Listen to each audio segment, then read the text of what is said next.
नमस्कार, मैं हूं पुनीत त्रिपाठी और आप देख रहे हैं हमारी विशेष पेशकश खबरों की तह तक। इस बार लोकसभा चुनाव के नतीजों में विपक्षी दलों, खासकर कांग्रेस की खुशी की क्या वजह थी?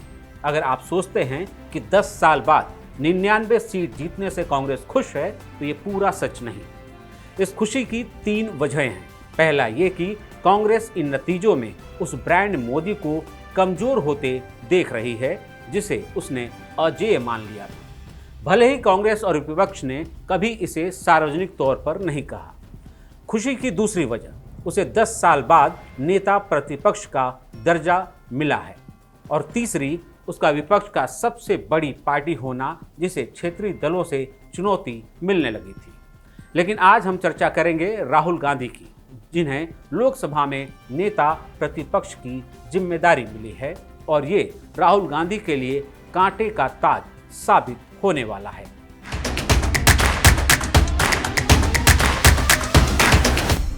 याद कीजिए, एक वो दौर था जब कांग्रेस के नेताओं को और खुद राहुल गांधी को अपने लिए पार्टी अध्यक्ष और देश के प्रधानमंत्री से कम कोई पद मंजूर नहीं था।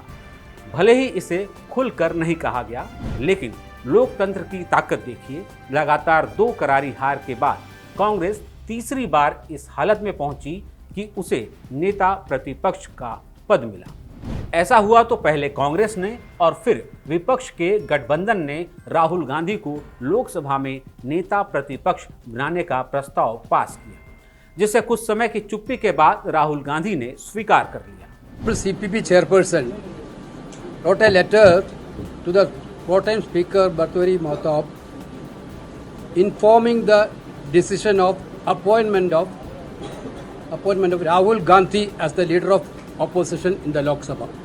राहुल मान गए तो पार्टी के दिग्गजों ने गुलदस्ते से उनका स्वागत किया। लोकसभा में अक्सर पीछे की बेंच पर बैठने वाले राहुल ने बिना कांटों वाले गुलदस्ते को स्वीकार किया तो कई चीजें बदल गई। अब राहुल गांधी पहले की तरह लोकसभा में पीछे की बेंच पर बैठे नहीं दिखे। अब उन्हें सदन की चर्चा में हिस्सा लेना होगा, चर्चा के लिए तैयारी करनी होगी, कई परंपराएं निभानी होंगी। ऐसी एक परंपरा के मुताबिक स्पीकर के चुनाव के बाद ओम बिरला को बधाई देने के लिए प्रधानमंत्री के साथ ही बतौर नेता प्रतिपक्ष राहुल गांधी भी पहुंचे। इस दौरान पीएम मोदी और राहुल गर्मजोशी से मिले और दोनों मिलकर स्पीकर को आसन की तरफ ले जाते दिखे। ये पहली बार है जब 2.5 दशक से ज्यादा लंबे राजनीतिक करियर में राहुल गांधी ने कोई संवैधानिक पद संभाला है। अब यही पद उनके लिए सबसे बड़ी चुनौती है। इस पद को संभालते ही उन्हें कई जिम्मेदारियां मिलने वाली हैं। लोकसभा के विपक्ष के नेता के रूप में अब राहुल गांधी लोकपाल, सीबीआई प्रमुख, मुख्य चुनाव आयुक्त और दूसरे चुनाव आयुक्तों की नियुक्तियों के अलावा केंद्रीय सतर्कता आयोग, केंद्रीय सूचना आयोग और NHRC प्रमुख के चयन वाले पैनल के सदस्य होंगे। अब इस तरह के पैनल में जो भी फैसला होगा, उससे राहुल गांधी पल्ला नहीं झाड़ पाएंगे। इससे पहले ऐसे पैनलों में कांग्रेस के जो भी सदस्य होते थे, वो बैठक में भले ही अपनी सहमति देते थे, लेकिन बाहर आने पर सोनिया और राहुल जैसे नेताओं से मुलाकात के बाद उनकी बोली बदल जाती थी।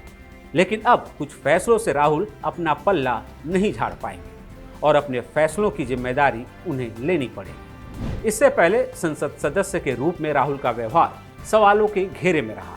उनकी गैर हाजिरी सबका ध्यान खींचती थी। सदन में भाषण देने के बाद प्रधानमंत्री मोदी के गले पड़ना, आंखें मारना और इस तरह की दूसरी गतिविधियों की वजह से उन्हें गंभीर राजनेता नहीं माना जा रहा था। लेकिन अब उन्हें इसका ध्यान रखना पड़ेगा। राहुल गांधी अब उस जिम्मेदार पद पर हैं जिस पर कभी उनकी मां सोनिया गांधी और पिता राजीव गांधी रह चुके हैं।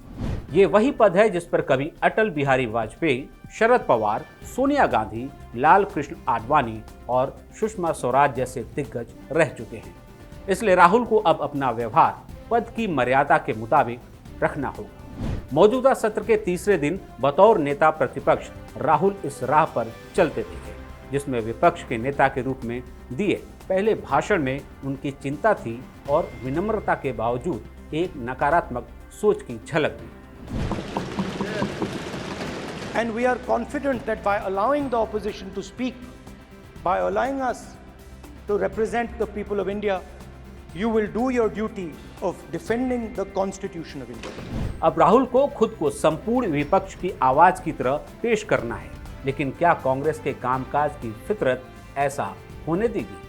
ट्रेलर मिलने लगा है। एक दिन पहले स्पीकर पद के लिए विपक्ष ने ओम बिरला के सामने के सुरेश को खड़ा करने का ऐलान कर दिया, लेकिन इस ऐलान के साथ ही विपक्ष के अलग अलग सुर सुनाई पड़ने लगे। तृणमूल कांग्रेस की तरफ से कहा गया कि इस मुद्दे पर उनकी राय नहीं ली गई। इसी तरह शुरुआत में एनसीपी प्रमुख शरद पवार ने भी विपक्ष के किसी उम्मीदवार को उतारे जाने से खुद को अनजान बताया। आंध्र प्रदेश की वाईएसआर ने तो ओम बिरला को समर्थन देने का ऐलान कर दिया। जाहिर है राहुल खुद को उस कुनबे की आवाज़ बनाने की कोशिश करने वाले हैं जिनकी आवाज़ को अहमियत देना कांग्रेस के डीएनए में नहीं। यही आदत राहुल के लिए कांटों वाली राह बन सकती है। स्पीकर का चुनाव तो ध्वनिमत से हो गया, लेकिन जिस डिप्टी स्पीकर पद के लिए कांग्रेस ने विवाद की नई नींव रखी, अब वही रुख राहुल के लिए पहली परीक्षा साबित होने वाली है। आपको क्या लगता है कि क्या राहुल नेता प्रतिपक्ष की भूमिका में खुद को खरा साबित कर पाएंगे? अपनी राय हमें कमेंट बॉक्स में जरूर दें। वीडियो पसंद आया हो तो लाइक करें और चैनल को सब्सक्राइब कर हमारा हौसला बढ़ाएं।